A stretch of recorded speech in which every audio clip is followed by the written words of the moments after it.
جس بات کو لے کر قبر پرستوں کے اس وکیل جلالی نے حسب عادت بنا رائے کے پہاڑ کھڑا کر دینے کا سوچا، یہ کوئی نئی بات نہیں۔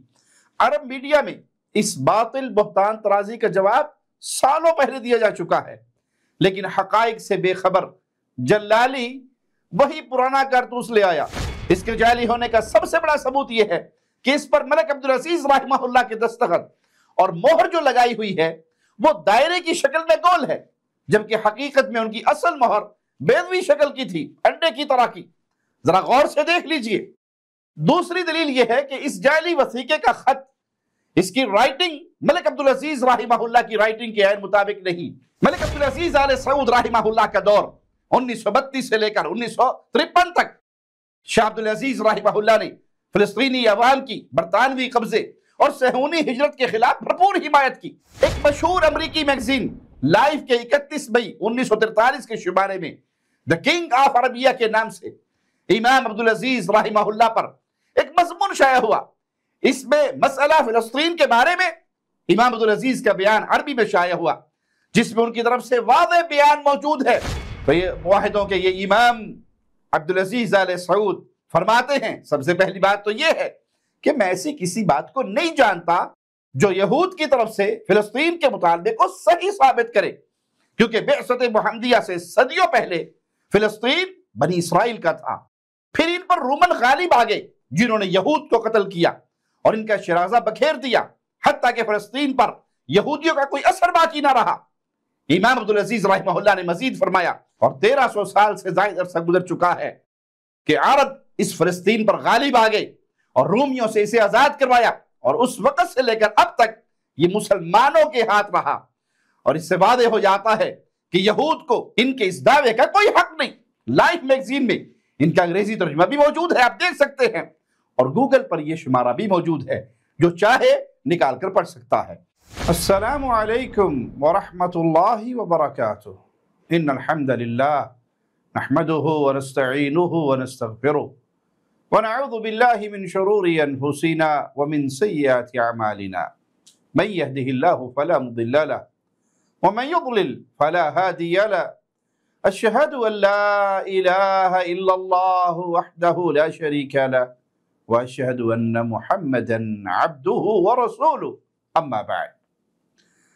ہمارے پرانے علمی مقروض قبر پرستوں کے امام اشرف آصف جلالی کی ایک ویڈیو سامنے آئی، جس کا عنوان ہے یہود کو فلسطین کس نے دیا، ایکسپوز وہابیزم۔ 7.5 منٹ کا یہ کلپ ہے، جس میں کوئی نئی بات نہیں ہے۔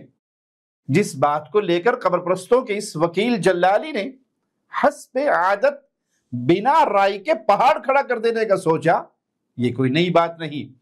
عرب میڈیا میں اس باطل بہتان ترازی کا جواب سالوں پہلے دیا جا چکا ہے، لیکن حقائق سے بے خبر جلالی وہی پرانا کارتوس لے آیا۔ سنیے قبر پرستوں کا امام کیا کہتا ہے۔ آج میں کئی سالوں کے بعد اس پروگرام میں پہلی مرتبہ بیان کر رہا ہوں۔ یہ میرے پاس جو کتاب ہے شاید پاکستان میں کسی ایک دوسرے بندے کے پاس بھی نہ ہو۔ اس میں وہ معاہدہ لکھا ہوا ہے، بلکہ اصل معاہدے کی کاپی لگی ہوئی ہے جو فلسطین بیچا تھا آل سعود نے۔ الحرکت الوہابیہ الحقیقہ والجذور، عبد الوہاب ابراہیم، اس کی لکھی ہوئی ہے، 1992 میں بیروت لبنان میں چھپی تھی۔ جلالی جی، یہ کتاب جو تم نے پیش کی اور بڑے فخر کے ساتھ، پہلے ذرا اس کی حیثیت تو واضح کر دو۔ اس کی حیثیت کیا ہے؟ کسی مخالف کی کتاب ہے یا موافق کی؟ مصنف کا تعارف بھی کروا دو، باقی باتیں ہم انشاءاللہ تبھی عرض کریں گے۔ جہاں تک تعلق ہے امام عبدالعزیز آل سعود رحمہ اللہ کی طرف باطل طور پر منسوب اس جعلی وثیقے کی، تو اس کی حیثیت ہم اللہ کے فضل و کرم سے واضح کیے دیتے ہیں۔ سب سے پہلے جلالی کا پیش کردہ مخالفین سلفیت کا گھڑا ہوا وہ وثیقہ، جسے جلالی اپنی جہالت کی وجہ سے معاہدے کی اصل کاپی بتا رہا ہے، اور اس کا سکین اپنی ویڈیو میں لگایا ہے، ذرا اس کو غور سے دیکھ لیجئے۔ یہ معاہدہ ہے، اور اس کی اصل کاپی جو کلمی نسخہ ہے وہ یہ لگا ہوا ہے۔ جو میں نے لفظ پڑھے ہیں یہ ہاتھ کے لکھے ہوئے ہیں قلم کے ساتھ، اور نیچے دستخط ہیں، معاہدہ ہے۔ یہ اصل کاپی نہیں بلکہ وہ جعلی پرچی ہے جو امام عبدالعزیز آل سعود رحمہ اللہ اور اہل توحید اہل سنت، اہل الحدیث، سلفیوں کو بدنام کرنے کے لیے ان کے دشمنوں نے تراشی ہے۔ اس کے جعلی ہونے کا سب سے بڑا ثبوت یہ ہے کہ اس پر ملک عبدالعزیز رحمہ اللہ کے دستخط اور مہر جو لگائی ہوئی ہے وہ دائرے کی شکل میں گول ہے، جبکہ حقیقت میں ان کی اصل مہر بیضوی شکل کی تھی، انڈے کی طرح کی۔ ذرا غور سے دیکھ لیجئے۔ دوسری دلیل یہ ہے کہ اس جعلی وثیقے کا خط، اس کی رائٹنگ ملک عبدالعزیز رحمہ اللہ کی رائٹنگ کے عین مطابق نہیں۔ مثال کے طور پہ ملک عبدالعزیز رحمہ اللہ کی ایک دوسری تحریر دیکھ لے۔ تیسری بات کہ ملک عبدالعزیز رحمہ اللہ کی طرف سے لکھے ہوئے وثیقوں میں تاریخ لکھی ہوتی تھی، جیسے کہ ریکارڈ میں موجود وثیقوں سے ظاہر ہے، جبکہ اس میں تاریخ نہیں لکھی ہوئی۔ چوتھی بات، جلالی کے دکھائے اس جعلی وثیقہ میں سلطان کا لقب استعمال ہوا، جبکہ امام عبدالعزیز آل سعود رحمہ اللہ نے کبھی بھی اپنے لیے اس لقب کا استعمال نہیں کیا، بلکہ جلالت الملک یہ الفاظ استعمال کیے جاتے تھے۔ پانچویں بات، جلالی کی نقل کردہ جھوٹے دعوے کے مطابق 1916 میں ملک عبدالعزیز رحمہ اللہ فلسطین یہودیوں کو دے چکے تھے، جبکہ حقیقت یہ ہے کہ فلسطین کبھی بھی سعودی حکومت کا حصہ نہیں رہا، ان کے زیر حکومت نہیں رہا۔ تو جو چیز ان کے دائرہ اختیار میں تھی نہیں، بھلا وہ اس کا سودا کیسے کر سکتے تھے؟ معمولی سی کھوپڑی رکھنے والا عقل مند آدمی بخوبی اس کا اندازہ کر سکتا ہے، لیکن جس قبر پرست کی شرک میں ڈوبنے کی وجہ سے عقل ماری گئی ہو، اوپر والا مالا خالی ہو چکا ہو، تو وہ توحید و سنت پہ قائم رہنے والے اہل ایمان کے خلاف اسی طرح کی تہمتیں لگائیں گے۔ بغض ان کو امام عبدالعزیز آل سعود سے کیا ہے؟ وہ عقیدہ توحید کا پرچار، وہ بنائے ہوئے قبروں پر قبوں کو ڈھانے کا غم۔ اصل دکھ ان کو یہ ہے، تو یہ اپنے مسلکی بغض میں مرے جا رہے ہیں، اس اپنے دکھ کو تسکین پہنچانے کی ناکام کوشش کرتے ہیں۔ موتو بغیظکم۔ چھٹی بات، ایک مشہور امریکی میگزین لائف کے 31 مئی 1943 کے شمارے میں دا کنگ آف عربیہ کے نام سے امام عبدالعزیز رحمہ اللہ پر ایک مضمون شائع ہوا۔ اس میں مسئلہ فلسطین کے بارے میں امام عبدالعزیز کا بیان عربی میں شائع ہوا، جس میں ان کی طرف سے واضح بیان موجود ہے۔ سنیے ذرا، امام عبدالعزیز آل سعود رحمہ اللہ رحمتاً واسعہ کیا فرماتے ہیں؟ اولا اننی لا اعلم ان لليہود امرا يبرر مطالبتهم في فلسطین لأن فلسطین كانت من قبل البعثة المحمدية بقرون لبني إسرائيل، وقد تسلط عليهم الرومان في ذلك الوقت وقتلوهم وشتتوا شملهم ولم يبقى أثر لحكمهم فيها۔ امام عبدالعزیز، امام دعوت توحید، جس نے اس علاقے سے شرک کی جڑوں کو ختم کیا، قبروں پہ بنے ہوئے قبوں کو ڈھا کر توحید کے جھنڈے کو لہرایا۔ تو یہ موحدوں کے یہ امام عبدالعزیز آل سعود فرماتے ہیں، سب سے پہلی بات تو یہ ہے کہ میں ایسی کسی بات کو نہیں جانتا جو یہود کی طرف سے فلسطین کے مطالبے کو صحیح ثابت کرے، کیونکہ بعثت محمدیہ سے صدیوں پہلے فلسطین بنی اسرائیل کا تھا۔ پھر ان پر رومن غالب آ گئے جنہوں نے یہود کو قتل کیا اور ان کا شرازہ بکھیر دیا، حتیٰ کہ فلسطین پر یہودیوں کا کوئی اثر باقی نہ رہا۔ امام عبدالعزیز رحمہ اللہ نے مزید فرمایا، والعرب قد استولت علیہا وافتکتها من رومان منذ 1300 سنة وكسور وهي من ذلك الوقت بيد المسلمين، ومن هذا يظهر أن ليس لليهود حق في دعواهم هذه۔ اور 1300 سال سے زائد عرصہ گزر چکا ہے کہ عرب اس فلسطین پر غالب آ گئے اور رومیوں سے اسے آزاد کروایا، اور اس وقت سے لے کر اب تک یہ مسلمانوں کے ہاتھ رہا۔ اور اس سے واضح ہو جاتا ہے کہ یہود کو ان کے اس دعوے کا کوئی حق نہیں۔ لائف میگزین میں ان کا انگریزی ترجمہ بھی موجود ہے، آپ دیکھ سکتے ہیں، اور گوگل پر یہ شمارہ بھی موجود ہے، جو چاہے نکال کر پڑھ سکتا ہے۔ ایک طرف جلالی کا نقل کردہ جھوٹا جعلی معاہدہ ہے کہ جس کے بقول 1916 میں ہی سعودی امراء نے فلسطین کا سودا کر لیا تھا، اور دوسری طرف یہ حقائق ہے کہ 1943 میں بھی امام عبدالعزیز آل سعود رحمہ اللہ یہود کے دعوی حق فلسطین کا ابطال فرما رہے تھے۔ اگر 1916 میں بیچ چکے تھے تو 1943 میں انکار کیوں کیا؟ کبھی یہود نے یہ وثیقہ بطور ثبوت پیش کیوں نہیں کیا؟ جو قبر پرستوں کے ہاتھ لگا وہ یہودی اس کو پہلے کیوں نہیں پیش کر سکے؟ ساتویں بات، یہ شاہ فیصل بن عبدالعزیز آل سعود رحمہ اللہ کا بیان سن لیجئے۔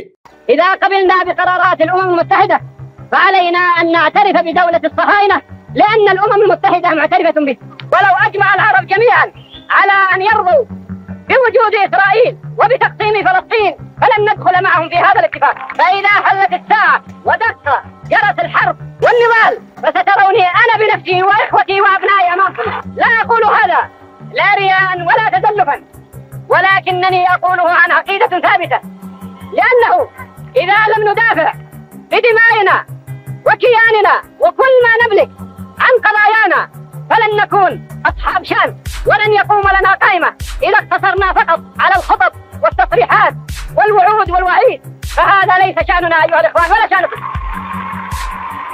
شاہ فیصل رحمہ اللہ نے جو کچھ فرمایا اس کا خلاصہ یہ ہے کہ اگر ہم اقوام متحدہ کی قرارداد تسلیم کریں تب بھی ہم فلسطین کی تقسیم ہرگز اور کبھی بھی تسلیم نہیں کریں گے، اور یہ ناممکنات میں سے ہے کہ ہم اسے قبول کر لیں اور اس بات پر ایگری کر لیں، اور اگر سارے عرب بھی اس بات پر اتفاق کر لیں کہ وہ اسرائیل کے وجود اور تقسیم فلسطین پر راضی ہوں تو ہم پھر بھی اس اتفاق میں کبھی شامل نہیں ہوں گے، اور اگر جنگ ہوئی اس بات پر تو آپ دیکھیں گے کہ میں بذات خود اپنے بھائی اور بیٹوں کے ساتھ سب سے آگے ہوں گا۔ تو یہ ہے سعودی عرب کے بانی کا کردار، جنہوں نے ہر مقام پر ہر دور میں فلسطین کی اہل ایمان کا حق ہونے، فلسطینی مسلمان بھائیوں کا حق ہونے کا مقدمہ لڑا۔ سعودی عرب کے یہ بانی شاہ عبدالعزیز آل سعود اپنے دور سے لے کر فلسطین کا مقدمہ لڑ رہے ہیں، اور آج تک آل سعود پر اللہ رحمت فرمائے سعودی حکمران اس مقدمے میں سب سے ہراول دستے کے اندر کھڑے ہیں۔ سعودی عرب نے ہر دور میں فلسطینی عوام کی مالی، سیاسی اور انسانی سطح پر مدد کی ہے۔ ملک عبدالعزیز آل سعود رحمہ اللہ کا دور 1932 سے لے کر 1953 تک شاہ عبدالعزیز رحمہ اللہ نے فلسطینی عوام کی برطانوی قبضے اور صہیونی ہجرت کے خلاف بھرپور حمایت کی۔ 1936 کی فلسطینی بغاوت میں مجاہدین کی مالی مدد کی۔ 1939 کے لندن کانفرنس میں فلسطینیوں کے حقوق کے اس کانفرنس میں بھرپور شرکت کی۔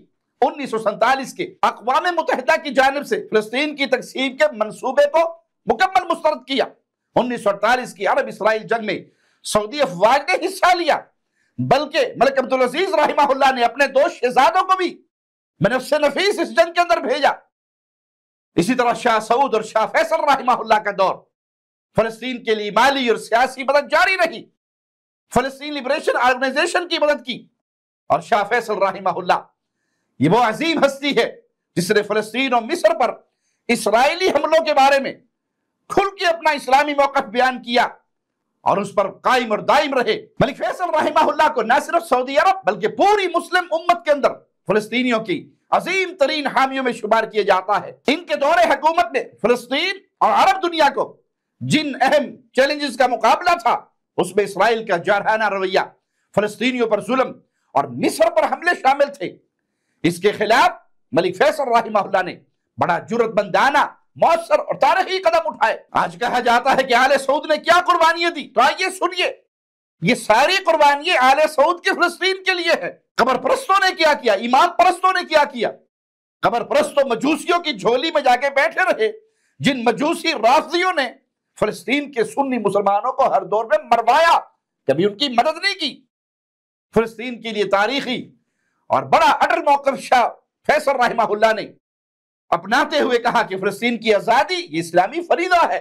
ان کا موقف تھا کہ اگر ہمیں اللہ کے حکم سے شہادت ملتی ہے تو ہمیں اس پر فخر ہوگا، لیکن ہم کبھی بھی بیت المقدس کو یہودیوں کے قبضے میں قبول نہیں کریں گے۔ اور سیاسی سطح پر بھی انہوں نے بڑے عظیم اقدامات کیے۔ PLO فلسطین لبریشن آرگنائزیشن کو باضابطہ طور پر تسلیم کیا، اقوام متحدہ OIC اور عرب لیگ میں فلسطینی حقوق کی پرزور وکالت کی، اسرائیل کو ایک ناجائز اور غاصب ریاست قرار دیا۔ اسی طرح فلسطینی مجاہدین کی مالی مدد کے ساتھ ساتھ عسکری تربیت اور ہر طرح کی مدد کی۔ بیت المقدس کی آزادی کو سعودی خارجہ پالیسی کا مرکزی ستون بتایا۔ مصر پہ اسرائیلی حملے ہوئے تو ملک فیصل رحمہ اللہ نے کیا کردار ادا کیا؟ 1967 کی 6 روزہ جنگ ہوئی، اسرائیل نے مصر، شام اور اردن پہ اچانک حملہ کیا اور مشرقی بیت المقدس، غزہ، مغربی کنارہ، جولان کی پہاڑی اور سینا پر قبضہ کر لیا۔ عرب دنیا کو شکست ہوئی اور ہزاروں فلسطینی بے گھر ہوئے تو ملک فیصل رحمہ اللہ نے جنگ بندی کے بعد بھی عرب ممالک کو فوجی اور مالی امداد وہ فراہم کرتے رہے۔ انہوں نے عرب دنیا کو اتحاد کی دعوت دی اور اسرائیل کے خلاف مشترکہ محاذ بنانے پہ زور دیا۔ 1973 میں جنگ ہوئی تو ملک فیصل رحمہ اللہ نے تیل کو بطور ہتھیار استعمال کیا۔ مصر اور شام نے اسرائیل پہ حملہ کیا تاکہ 1967 میں قبضہ کی گئی زمین واپس لی جائے۔ اسرائیل کو شروع میں سخت نقصان ہوا لیکن امریکہ نے اسرائیل کو فوری مدد فراہم کی۔ شاہ فیصل کا تاریخی اقدام، تیل کو بطور ہتھیار استعمال کیا۔ شاہ فیصل رحمہ اللہ نے امریکہ اور دیگر مغربی ممالک کی اسرائیل نوازی کے خلاف تیل کی فراہمی بند کر دی۔ نتیجہ یہ نکلا، عالمی توانائی بحران پیدا ہوا، تیل کی قیمتیں کئی گنا بڑھ گئی، مغربی معیشتیں ہل گئی۔ یہ اقدام عالمی سیاست میں پہلی بار مسلمانوں کے اجتماعی دباؤ کی کامیاب مثال بنی۔ شاہ فیصل رحمہ اللہ کا قول مشہور ہوا، اگر امریکہ اور مغرب اسرائیل کی مدد بند نہیں کرتے تو ہم بھی اپنے تیل کے کنووں پر تالے لگا دیں گے۔ مسلم امہ کے لیے اتحاد کی کوششیں ملک فیصل رحمہ اللہ کے کردار میں ایک عظیم سنہرا چمکتا ہوا باب ہے۔ شاہ فیصل رحمہ اللہ نے اسلامی تعاون تنظیم OIC کو فعال بنایا۔ 1969 میں القدس پہ حملے کے بعد انہوں نے OIC کے تحت مسلم ممالک کا پہلا سربراہی اجلاس مراکش میں بلایا۔ ان کی کوششوں سے فلسطین کا مسئلہ بین الاقوامی مسئلہ بن گیا۔ ملک فیصل رحمہ اللہ کی شہادت اس مشن کی تکمیل۔ 1975 میں شاہ فیصل کو شہید کیا گیا لیکن ان کی پالیسی، ان کا موقف، ان کے اقدامات آج بھی زندہ ہیں۔ اسی لیے ملک فیصل رحمہ اللہ کو شہید قدس کے لقب سے یاد کیا جاتا ہے۔ کیا کیا آل سعود نے؟ آل سعود نے قربانیاں دی، اپنا بادشاہ تک اسی مقدمے کے اندر شہید کروایا، کیونکہ ان کی پوری زندگی کا محور فلسطین اور قبلہ اول کی آزادی ہی تھا۔ ملک فیصل بن عبدالعزیز فلسطین اور مصر پر اسرائیلی جہریت کے خلاف نہ صرف الفاظ سے بلکہ عمل سے بھی بڑا مؤثر رد عمل رکھتے تھے۔ ان کا کردار سیاسی، سفارتی، اقتصادی اور اخلاقی ہر لحاظ سے تاریخی حیثیت رکھتا ہے۔ انہوں نے دنیا کو یہ دکھایا کہ اگر امت مسلمہ متحد ہو وہ دنیا کی بڑی بڑی طاقتوں کو جھکا سکتی ہے۔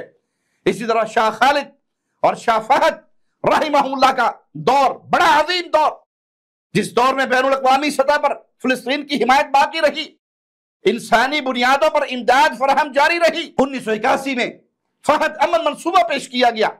پہلی انتفاضہ 1987 کے دوران مالی اور سیاسی امداد سعودی عرب سے جاری رہی، فلسطینی تنظیموں کی مستقل حمایت جاری رہی۔ پھر شاہ عبداللہ بن عبدالعزیز کا دور آیا۔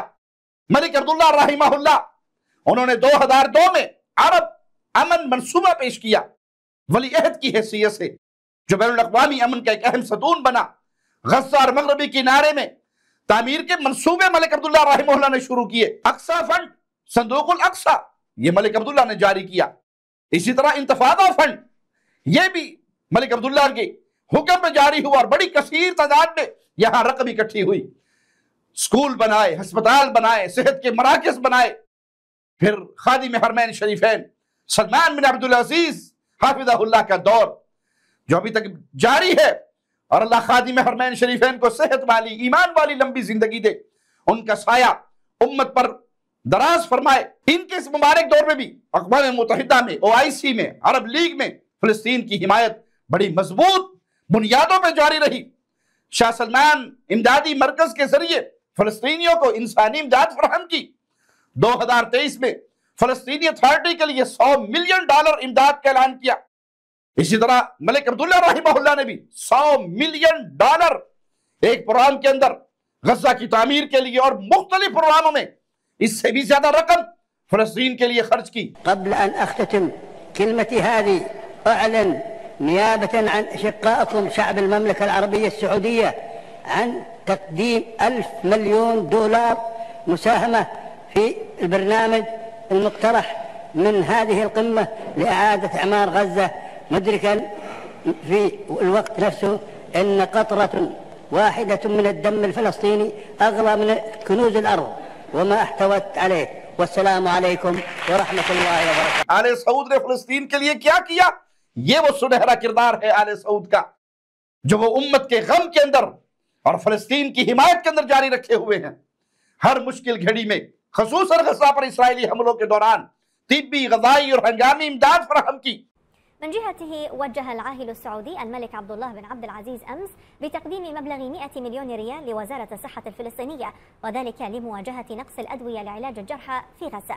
على صعيد آخر، سعودی حکومت کا موقف بڑا واضح ہے کہ 1967 کی سرحدوں کے مطابق آزاد فلسطینی ریاست کا قیام یہی مسئلے کا حل ہے، اور سعودی حکومت براہ راست مالی امداد بھی کرتی ہے. فلسطینی حکومت کا بجٹ بھی سعودی حکومت کے تحت اور ان کے فنڈ سے چلتا ہے. اس سے تعلیمی اور طبی اداروں کی مدد، انسانی اور ہنگامی امداد وہ بھی سعودی عرب کی طرف سے جاتی ہے، جس میں طبی قافلے شامل ہیں، راشن اور دوائیاں شامل ہیں. سیاسی اور سفارتی مدد بھی جاری و ساری ہے. اقوام متحدہ اور عالمی اداروں میں فلسطین کی وکالت اسرائیل کے ساتھ تعلقات سے انکار کہ جب تک مسئلہ فلسطین حل نہیں ہوگا ہم تعلقات نہیں بنا سکتے. شہزادہ محمد بن سلمان اور وزیر خارجہ فیصل بن فرحان، ان کی کوششیں پوری دنیا کے سامنے ہیں. سعودی ولی عہد محمد بن سلمان حافظہ اللہ وہ کھل کر بارہا یہ اعلان کر چکے ہیں کہ اگر فلسطین کا مسئلہ جو 2 ریاستوں کی بنیاد پر حل ہونے والا ہے، اور جس میں شرط ہے کہ اسرائیل 1967 کی اس حدود پہ واپس جائے اور فلسطینیوں کے قبضہ کیے ہوئے ساری زمینوں کو واپس فلسطینیوں کو دے، یہ مسئلہ حل ہوگا تو پھر اگلی کوئی بات ہو سکتی ہے. اس سے کوئی سیاسی سفارتی تعلقات ہو سکتے ہیں، لیکن جب تک یہ مسئلہ حل نہیں ہوگا اس وقت تک اسرائیل سے کسی قسم کی کوئی بات نہیں ہوگی. شہزادہ محمد بن سلمان حفظہ اللہ انہوں نے فلسطین کی اس مرکزی حیثیت کا دوبارہ اعادہ کیا اور پوری دنیا کے پلیٹ فارم پر کھل کر یہ بات دہرائی کہ فلسطینیوں کا حق ہے کہ وہ اپنی آزاد ریاست قائم کریں، اور ہمیں اسرائیل کے ساتھ تب ہی تعلقات پہ غور کرنا چاہیے جب فلسطینی مسئلہ حل ہو جائے. انہوں نے 1967 کی سرحدوں پر مبنی 2 ریاستی حل کی مکمل حمایت کی اور اس شرط کو سعودی خارجہ پالیسی کا بنیادی اصول قرار دیا. ولن تتوقف المملكة عن عملها الدؤوب في سبيل قيام دولة فلسطينية مستقلة وعاصمتها القدس الشرقية، ونؤكد أن المملكة لن تقيم علاقات دبلوماسية مع إسرائيل دون ذلك. شہزادہ محمد بن سلمان نے عالمی طاقتوں خصوصاً امریکہ کے ساتھ تعلقات کو برقرار رکھتے ہوئے فلسطینی موقف کی حمایت کی. انہوں نے سفارتی طور پر یہ پیغام دیا کہ سعودی عرب کسی بھی امن معاہدے کو فلسطینیوں کے حقوق کے بغیر قبول نہیں کرے گا. عرب امن منصوبہ جو ملک عبداللہ رحمہ اللہ نے پیش کیا تھا، شہزادہ محمد بن سلمان حفظہ اللہ نے اثر نو اس کو اجاگر کیا، اور انہوں نے یہ موقف اختیار کیا کہ منصوبہ اب بھی اس خطے میں پائیدار امن کا سب سے جامع اور منصفانہ حل ہے. خادم حرمین شریفین ملک فہد بن عبدالعزیز رحمہ اللہ کا مشہور انٹرویو موجود ہے یوٹیوب پر، جس میں انہوں نے کہا کہ اسرائیل سے پوچھئے کہ وہ علاقے میں امن چاہتا ہے یا نہیں. اگر وہ اس علاقے میں امن چاہتا ہے اس کا ایک ہی طریقہ ہے کہ 1967 کے حدود پہ واپس لوٹ جائے، فلسطینیوں کی الگ ریاست کو تسلیم کرے، اس کے بعد پھر اس خطے میں امن ہو سکے گا. الفلسطيني في الأراضي الفلسطينية اللي كانوا يقتلونها الفلسطينيين من قديم الزمان هو حق شرعي. طيب نسأل سؤال، يعني أسأل أي واحد في العالم، هل المطلوب الاستقرار أم لا؟ كل من إذا سألت أي شخص يقول مطلوب الاستقرار. هل إسرائيل نفسها تريد الاستقرار أو لا؟ هل إسرائيل تريد السلام أو لا؟ نحن ما نقدر نقول إن هي موجودة إسرائيل، لا موجودة، لكن وجود غير وجود. إسرائيل الفلسطينيين قالوا عدة مرات إنه ممكن أن تكون حكومة واحدة فلسطينية يهودية، قالوا هالكلام. نعم، الدولة الديمقراطية. نعم، دولة ديمقراطية إلى آخره. لكن إذا كان هذا يمكن يكون ما هو وارد، إسرائيل على الأقل الأراضي اللي احتلتها سنة 67 بما فيها الجولان وسينا، وإلى سينا عادت إلى أصحابها، وده حق شرعي، وهذا دليل قاطع أن الأراضي الأخرى اللي الضفة الغربية وغزة والقدس الشرقية والجولان حق شرعي ما فيه مجال لإنكاره أبدا، ولا في مجال أن أحد يستطيع أن يدافع عنه أو يقول لإسرائيل. إنما إذا كان هم الإسرائيليين يقولون نحن لا نريد أن ننسحب أو ما يمكن ننسحب، على كل حال سوف يقولون مثل هذا الكلام. لكن لا أعتقد أن دول العالم العادل المنصف يوافق إسرائيل على هالمبدأ. هل إسرائيل الآن تفضل أن يكون سلام واستقرار في المنطقة أم لا؟ إذا كانت تفضل أن يكون سلام واستقرار في المنطقة، ذهاب العرب إلى مدريد يعبر عن إيش؟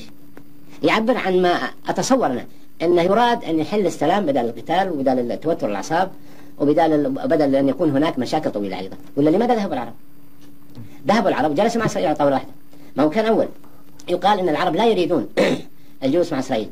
سوريا جلست ومصر مثل ما نعرف قامت بدور وانتهت عادت سيناء والحمد لله على ذلك، والفلسطينيين جلسوا مع الإسرائيليين والأردنيين جلسوا مع الإسرائيليين. إذا ماذا كيف أحد يحمل العرب أي مسؤولية أنهم هم اللي لا يريدوا السلام؟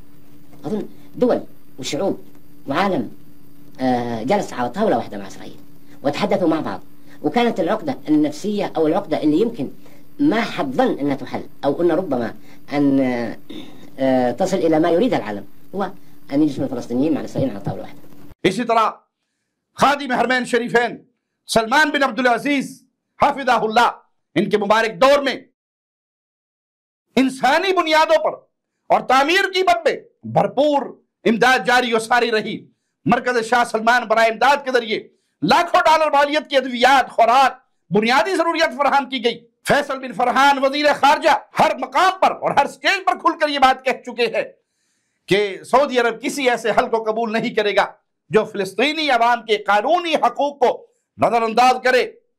اسی طرح انہوں نے امریکی اور یورپی قیادت سے مذاکرات کیے اور اقوام عالم کو اس بات پہ قائل کیا کہ وہ فلسطین کی ایک الگ ریاست کو تسلیم کرے۔